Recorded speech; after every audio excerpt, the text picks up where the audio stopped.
LK అద్వానీకి Bharat Ratna ప్రకటించడంపై దేశమంతటా హర్షాతిరేకాలు వ్యక్తమవుతున్నాయి. అవినీతి, అక్రమాల ఆరోపణలకు దూరంగా ఉంటూ బీజేపీ, ఆర్ఎస్ఎస్ సిద్ధాంతాలను పూర్తిగా గౌరవించే అద్వానీకి భారతరత్న ప్రకటించడంపై ఎవరికీ అభ్యంతరాలైతే లేవు. కానీ కొన్ని సందేహాలే వస్తున్నాయి. అవార్డు ప్రకటించిన టైమింగ్ వెనుక ఉన్న వ్యూహం ఏమిటన్నది మాత్రం అర్థం చేసుకోవడానికి ప్రయత్నిస్తున్నారు. నిజానికి అద్వానీ విషయాన్ని తీసుకుంటే ఆయన డిప్యూటీ ప్రధానిగా పనిచేశారు.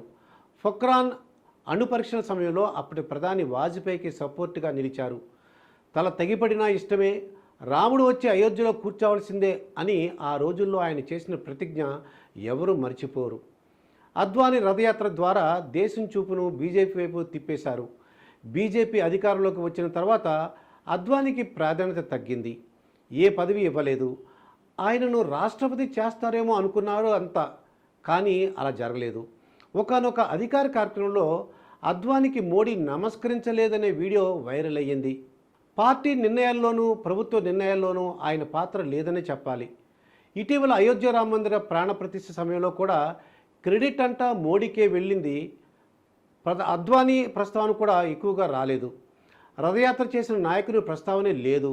అయితే ఇప్పుడు ఎన్నికలు ముంచుకొస్తున్న వేళ అద్వానీ, వెంకయ్య నాయుడు వంటి కీలక నేతల తాలూకు సానుభూతి పరులను శాంతింపజేసేందుకు తాను పెద్దలను మర్చిపోలేదనే సంకేతాన్ని ప్రజలకు తీసుకువెళ్లేందుకే మోడీ చేసిన ఒక రాజకీయ ఎత్తుగడగా నేషనల్ మీడియా భావిస్తోంది.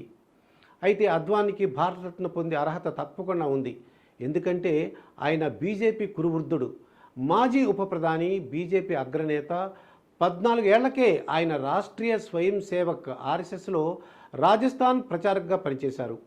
ఆయన ఆ రోజే తాను ఏ పని చేసినా అది దేశం కోసమే చేస్తానని బలంగా నమ్మిన దేశభక్తుడు.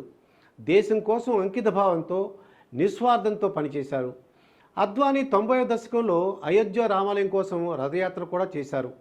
బీజేపీ ఈరోజు ఈ స్థాయిలో ఉందంటే దానికి అద్వానీ, వాజ్పేయి లాంటి ఎందరో మహానాయకుల నిస్వార్థ సేవ, త్యాగాలు కారణం. అద్వానీ 1927లో కరాచీలో జన్మించారు. విభజన సమయంలో భారతదేశానికి వలస వచ్చి బొంబాయిలో స్థిరపడ్డారు. అక్కడే కళాశాల విద్యను పూర్తి చేశారు.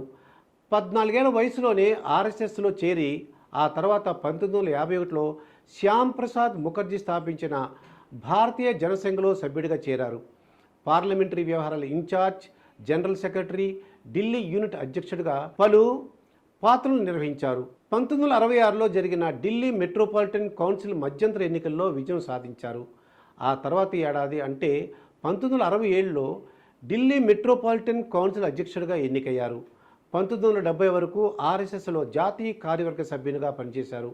ఇక 1970లో అద్వానీ తొలిసారి రాజ్యసభకు ఎన్నికయ్యారు. 1989 వరకు 4 సార్లు రాజ్యసభ సభ్యుడిగానే కొనసాగారు. 1989లో తొలిసారిగా లోక్సభకు ఎన్నికయ్యారు. ఉభయ సభల్లో ప్రతిపక్ష నేతగాను పనిచేశారు. 1998, 2004 మధ్య హోం వ్యవహారాల శాఖ మంత్రిగా, 2002, 2004 వరకు ఉప ప్రధానమంత్రిగా పనిచేశారు. ఇక 2015లో అద్వానీ భారతదేశంలో రెండో అత్యున్నత పౌర పురస్కారమైన పద్మ విభూషణ్ను అందుకున్నారు. మన కాలంలో అత్యంత గౌరవనీయులైన రాజనీతిజ్ఞుల్లో అద్వానీ ఒకరు. భారతదేశ అభివృద్ధికి ఆయన చేసిన కృషి చిరస్మరణీయమైనది. అట్టడుగు స్థాయిలో పనిచేయడం నుంచి ఆయన ఉప ప్రధానిగా దేశానికి సేవ చేయడం వరకు ఆయనది గొప్ప జీవితం అని ప్రధాని మోడీ అన్నారు. ఈ సందర్భంగా అద్వానీ ఆనందంతో తన స్పందన తెలియజేస్తూ తాను నమ్ముకున్న సిద్ధాంతాలకు, విలువలకు దక్కిన గౌరవంగా భావిస్తున్నట్లు చెప్పారు.